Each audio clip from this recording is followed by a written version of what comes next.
This is Erma Grego, and tonight I'm having an interview with the committee of the Respect Life of St. Benedict the Abbot. And I have on my left here Frank Heinrichs, who is the co-chairman, and he will introduce our guests. Frank, it's all up to you now. Thank you, Irma. This is Dr. Frank Torok. Dr. Torok is a member of the committee, and he's also the manager of our March for Life, which is a bus trip that we take to in January to Washington, D.C. And next to Frank is Helen Orcutt, and she manages our publicity for our projects. Yes, Helen and I have talked several times. Okay, so I understand you're completing a new project over at church. Could you tell me something about that? Yes, I can. We're currently putting up 400 crosses in a little field beside the parish house. And you could see them on your monitor if you wish. There's a photograph of them that we have. And those crosses have been fabricated, and we're going to put them up on October the 2nd. That is this Saturday. We will have a dedication. I heard you got the Boy Scouts involved in this project? Yes, as a matter of fact, this project happened very quickly. It was precipitated by discussions that we have thought about such a project as this for a long, long time. And two of our members, Jim and Nancy Vines, brought in a photograph, which you have here, and it showed these crosses. And one of our past chairman, Marge Becker, said, well, we can do that. And that's exactly what happened. We began talking to people. I knew some carpenters that worked for the Ben's Men's group. And I said, can you make 400 crosses? And without any thought, he said, absolutely, I can. And then we said, can somebody get the wood? And Mike Schultz, he's a builder in Ben's Men, and he belongs to our parish. And he said, of course I can get you the wood. And the same thing happened with the paint. And we had somebody who said, well, I can get a sign. And the first thing you know, it all happened. And this is the beautiful thing about it. All we had to do was to say, we would like to do this. Marge said, you can do it, and it happened. It's a very exciting thing. Yeah, usually when you have an idea, and if it's worth anything, it'll just go 1, 2, 3. Yes. And it seems to follow through in that. When are these crosses going to be displayed? We're going to put them up Saturday morning. The Boy Scouts are going to put them up for us, and there will be a dedication after the 5:30 Mass at St. Benedict's on this coming Saturday evening. And it is going to be right there on the grounds there of St. Benedict's? You'll be able to see the field of crosses from the parking lot or from Friar Lane when you come up to the church. Okay, and what do you hope to accomplish by this project? I mean, is there some goal that you're working for? Well, yes, we have picked a number 400, which is the number of crosses we use. And one cross represents 10 babies, unborn babies, that are killed every day in the United States. 10? That's right. This is proportional to the 4,000 that die every single day. And so what we're hoping to do is to heighten the public awareness and the parish awareness of this terrible thing that's going on. And so that's the purpose of this. We're trying to make a big impact so people get a feel for what it really means. They're going to be wondering what all those crosses are for whenever they're coming to church. They've already asked about that. People have seen them. Have you noticed that people talk to you about that? We've had 1 or 2 crosses up, and we've moved these crosses around. You've and had people them over on the ground? Just 2. Oh, yeah, there was one, yeah. And they moved all around a little bit. This is to get people asking what is, what's a cross, what are these crosses about? And the thing is, we need to also, this is going to be for the whole month of October, which is Respect Life Month. And these crosses will be up at St. Benedict's for the whole month of October. And we have plans also to let other groups borrow these. And we feel that there'll be other organizations that'll want to put them up through the year as well. So they won't just be for one time. Right. A one-time thing. It'll be something ongoing. Exactly. Yeah. We've been cooperating with St. Patrick's in Canonsburg. They come to our meetings and we go to theirs, and they're very much interested in this, and I would think that that would be the next place it would go. Yeah, wouldn't that be something to transfer 400 crosses? Well, it's not as much as building them. True. Dr. Torok, could you give us, were you introduced yet though? I don't know whether yes. Frank was, Yeah. Okay. Could you give us a professional assessment of the mission that you were trying to accomplish? Well, it's kind of a big question. We kind of feel that the culture has really deteriorated very significantly in that respect for human life is kind of fading away at a fairly rapid pace. And that's why we call ourselves the Respect for Life Committee, because we're trying to restore respect for life. Mm-hmm. And as the Pope said, we really live in a culture of death currently. Millions and millions of babies are killed every year for no reason, innocent babies. People are promoting euthanasia in this country, and it's already been legalized in many other parts of the world.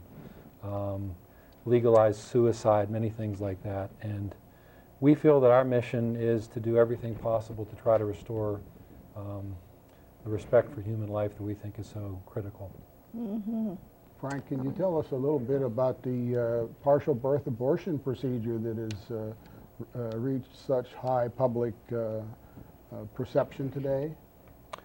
Yeah, that's a subject that is near and dear to my heart as a physician. It's probably one of the most heinous crimes, I think, that's been committed in our culture.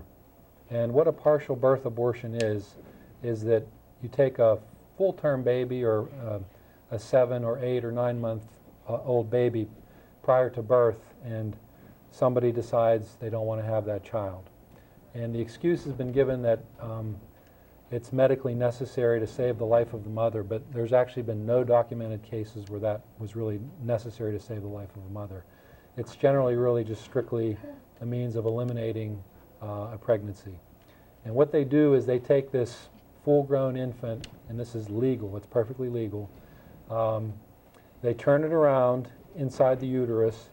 They deliver the lower part of the body up to the head. The head sort of gets stuck in the birth canal. And what the doctor does is that he then reaches up inside with a pair of scissors, Oh my goodness. punctures the back of the baby's head, and very forcefully jams the scissors in. Usually the baby just completely stiffens up, its arms and legs go out. You know, it's in obviously excruciating pain momentarily. And then what they do is they take a suction apparatus and suck out the brain of the baby. My. And that causes the skull to sort of shrink somewhat, and then they can pull the rest of the baby's head out then. It's a full-term normal baby. It could be done on a baby the day before they're to be born at 9 months. We're not talking about an underdeveloped or an undeveloped fetus. We're not talking about this having to be to save the life of the mother. This is done electively. There's been many thousands of them done. How could a parent even think of doing anything like that? Well, a lot of it is that they're fed a lot of propaganda. You know, they're told it's not a child. They're told that it doesn't feel any pain. They're not told that it's killing. They're not told that this child may have a bright future in front of it. They're not told that this is a gift from God. It's not just a mistake that happened. And this was, the polls, public opinion polls have shown that 90-some% of the population is opposed to this. It was overwhelmingly banned in both the Senate and the House of Representatives, and it was vetoed by President Clinton. He feels that this should be legal. And unfortunately, they were unable to override the veto. And so it still is legal to be able to kill a child in this way.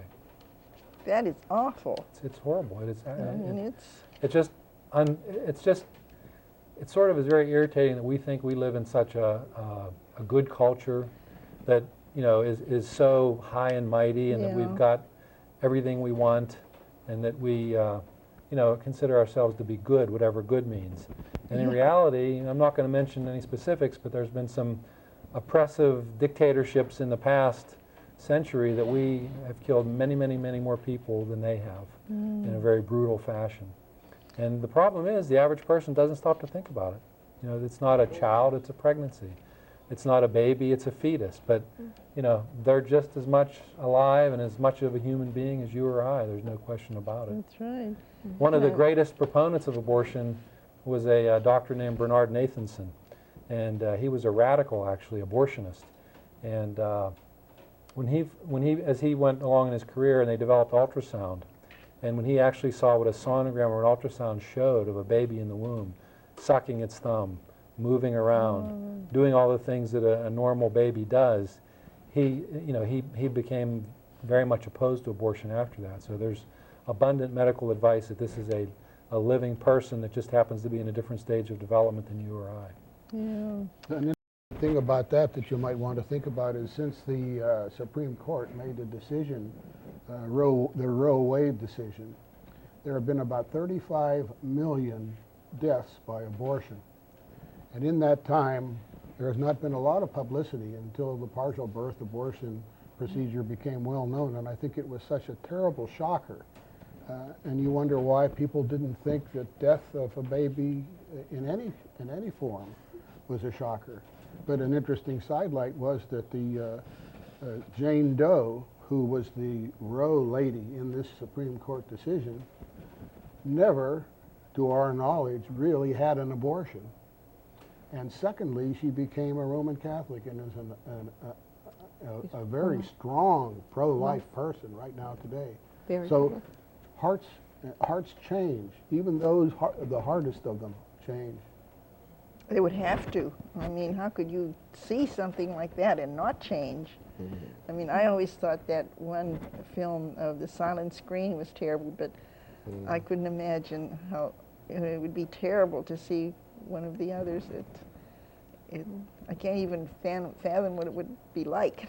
You know, if you doubt that a baby is able and viable in the uterus. I have a friend who just told me about the most darling experience. She happened to be traveling and went to a great niece born. The baby was delivered at 1.6 pounds. 1.6. Oh. And a fully perfect fingernails, toenails, eyelashes. And that's the very truth of the thing, that babies are fully born, are fully formed after about 10 days in utero.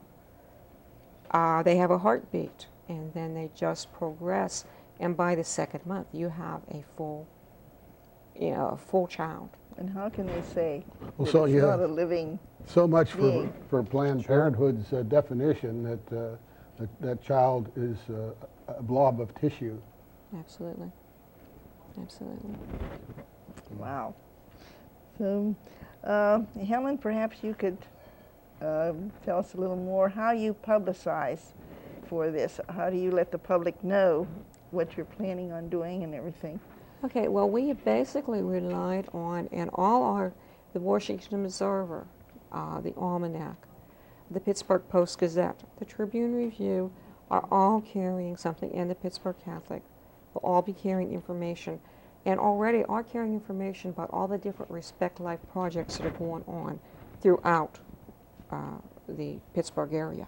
Oh, it's not only right. ours, it's for the whole. There's whole other diocese. projects in the diocese. Why don't you tell Erma some of the projects that our committee does?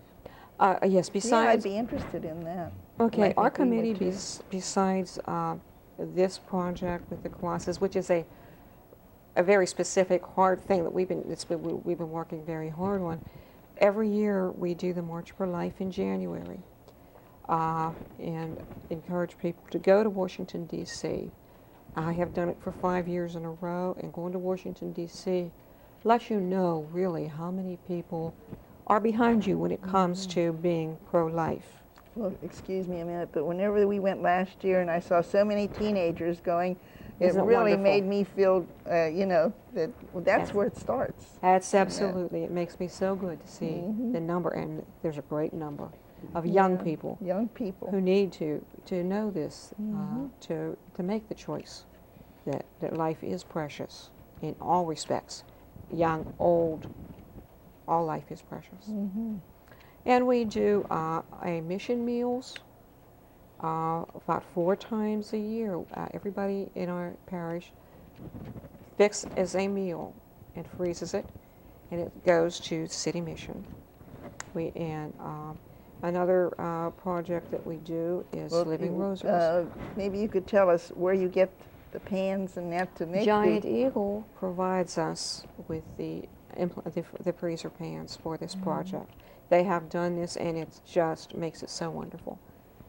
You get a little recipe, you get your freezer pan, and I've never said no to doing this because it's just too simple to go home. I fix extra, it's our meal, and freeze it, and it's for city mission. And they really have always told us how much they appreciate it.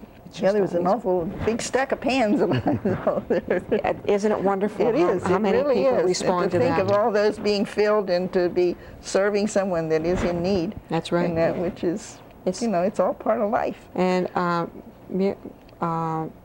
about your contest? You want to talk about and we also last year started in the high school with having an essay contest with our teenagers, high schoolers. We gave prizes, and we judged it, and we had a special meeting with the teens. They have a special living rosary that they do in January. It's for the teens, and it was very well accepted. And we had a lot of entries, and we're expanding this year to go to the national contest, which is in regards to the National March for Life in January. The prize, if anybody from ours wins, then they are taken to Washington, D.C. and given a prize. Oh. And they're given $100 prize, and their parent and them is taken to Washington, D.C. It's paid for them to be there. And they go to a special dinner. Yeah, that's wonderful. And so we're hoping to get a lot of entries for this contest. I know Dr. Torok is very involved in the March for Life also. And that, so I see you on the bus. Oh, absolutely. The March for Life is one of the, besides my family and God, the March for Life and trying to save unborn children is really the passion of my life. And I feel that if we can't get people to agree that it's wrong to kill children, that it's a pretty sad statement. And How true. so I really feel that that's our future. Extremely, absolutely. I mean, you know, it's... I remember the first time that I saw Frank. He came into our Respect Life meeting, and he said, I want to handle the March for Life. I want to take care of it. I want to do it. And it's such a big project, and he does it all himself. It's been a fantastic thing for us. Yeah, you're not just going next door. Yeah. Yes. We have people from Bentleyville. It's very well organized. People from St. Patrick's, they have a bus that goes along with us, and we get together and we meet at the Union Station and after the march and have our dinner there and come home. It's a really it's a fine day. It's amazing. It's a full day, but it's you know, you leave early in the morning and you get back late at night. But it's nobody feels bad that they've done it. DC is just packed with buses. I mean, there are buses everywhere from all over. And I even heard they fly in from Hawaii and from every place. It's very uplifting. Helen, how do you decide on what projects you're going to do? I mean, does your committee decide on that? Yeah, we are always open to anybody from the parish who wants to get involved with us in Respect Life, who has an idea for something that they feel would be appropriate to Respect Life issues. We have persons with disabilities. It's another project that we do that has been done. And we have the diocesan office, and the lady from the diocesan office came, and we've discussed people with disabilities and how our church is accessible to people with disabilities. And we had a forum so that they could also say what if there was anything more that we could do. So that's, you know, it's not just abortion and that, but that's a major focus that we have. But people with disabilities, seniors, any way that we can help the seniors. But we're always open to suggestions too for new projects to do. Like the Cross Project is like, you know, this year was just very big. Yeah, that's the biggie this year. Well, of course, and then March for Life is always our major focus. Yeah. So, what will you do with these crosses, Frank? Well, After we're done with them, is it going to be the whole month of October then? I touched on that earlier. We're going to leave them up all through the month of October in our parish, by the parish house, on the church property. And after that, we have hopes that other churches, first perhaps St. Patrick's, will then take these crosses. They're portable. Our sign that was made for us is portable. And we intend to publicize and to ask people, to go out and ask people now. Father Donatelli, our pastor, is the president of the deanery here, and he has association with the ministerium also in Peters Township. And we intend to ask him to ask other denominations, anybody who would like to take these crosses and put them up on the hillside. Oh, yeah. To save the lives of the unborn babies is welcome to have them, and we'll do everything we can to help them to install them. We hope that they get worn down to a nubbin. Yeah. Yes, it's not only St. Benedict's, it's anybody who Interdenominational. That's for sure. There are many churches that have a strong feeling for life. Yes. Oh, yeah. Let's see. Okay, would you have something more to add, Dr. Torok, other than what you've already? Is there something else you would like to say? I would just like to say, and I think I'd like to direct this particularly to any young people that are watching this, and that is that whether you realize it or not, we're in a great cultural war right now. And there's two sides that are sort of tugging on this culture, pulling it in opposite directions. On one side, you have what I would call a mechanistic philosophy. And what this philosophy believes is that life and human life is an accident, just happened. That there is no supernatural force, there is no transcendent being. We just happen to be here because some molecules collided and there was an accident and life progressed from that. To those people who tend to be sort of, I guess what I would describe as liberal or to the left side, life is not special. You know, life is just something that exists to be manipulated and to be used. There's a professor, it's so scary. Our top universities are probably some of our worst ones. But there's a professor recently appointed at the University of Princeton who, his last name is Singer, who is now openly proposing that parents should be allowed to decide if their child should live or die up until a month after it's born. Oh my goodness. And he has some other crazy, after it's born, and we knew it would progress to this. There was no doubt about it. A lot of us predicted this long ago. He also feels that if an elderly person is sick or not happy, that they should be put to death. In other words, what he says is that anything that can be done to human life is fine, providing that it increases the sum total of happiness of the human race. That's his criteria for whether things should be allowed to live or die. On the other side of the equation in this cultural battle are those of us who believe that life was not an accident, that there is a supernatural force, that there is a transcendent being who is in charge of everything, and that life is a precious gift from him, and that at all costs we need to preserve life. And that pretty much sums up how I feel about things. And if you don't realize there's a war out there, you better wake up, because when we go out to the polls, you know, you might as well forget about whether you're a union, corporation, you know, the economy, all that stuff. Forget it. We're talking about much more important issues now. If you elect somebody that thinks that there's no value to human life, I don't care what his economic philosophies are or his foreign policy is. Right. Frank, perhaps you would like to maybe close this to give us a little more incentive on what you have here. And I see you have a picture of a little baby here. I'd like to to follow on what Frank had to say, and perhaps he would be the better one to say it, but I think of the beautifully crafted child that God makes for us. He starts with this infinitely small egg, and it becomes such a beautiful blossom, such a wonderful organism.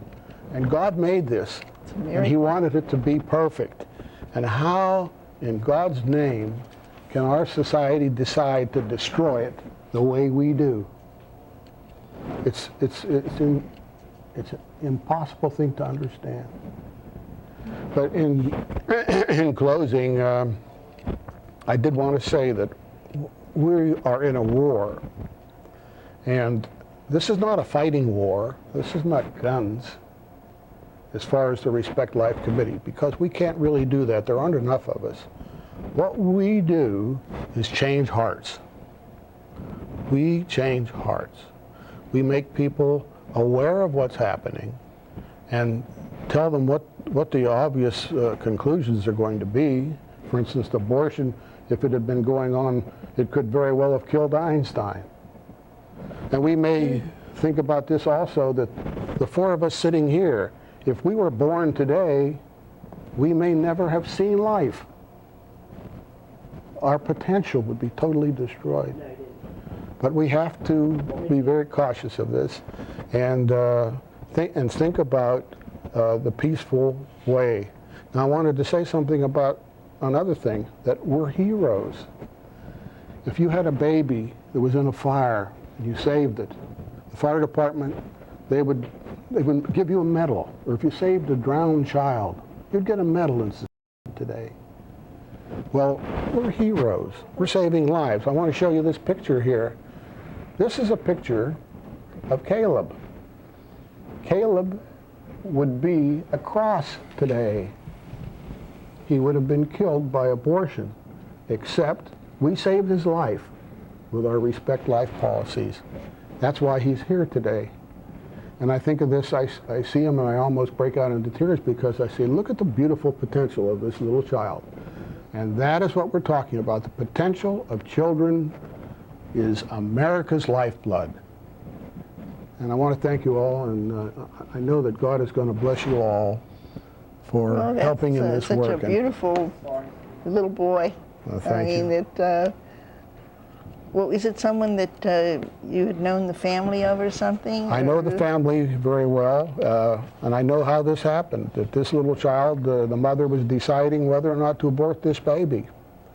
And we have a little emblem. It's a little feet, little tiny feet of a 10-week-old fetus.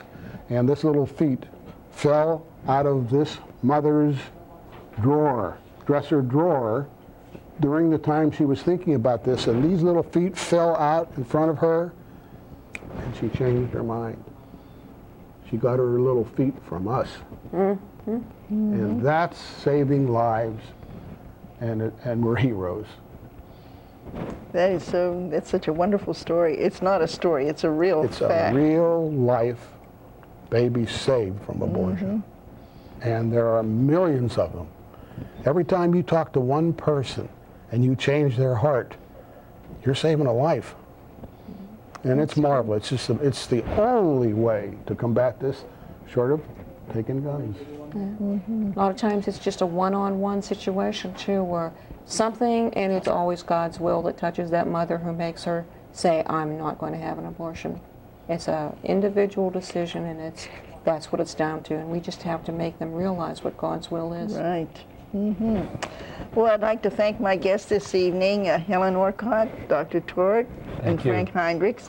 And You're it was welcome. so nice having you here and to really learn what's really going on out there, and to try to change some minds and to make this a better place to live. Our pleasure. And this is Erma Grego with a special announcement on the Respect Life Committee of St. Benedict's.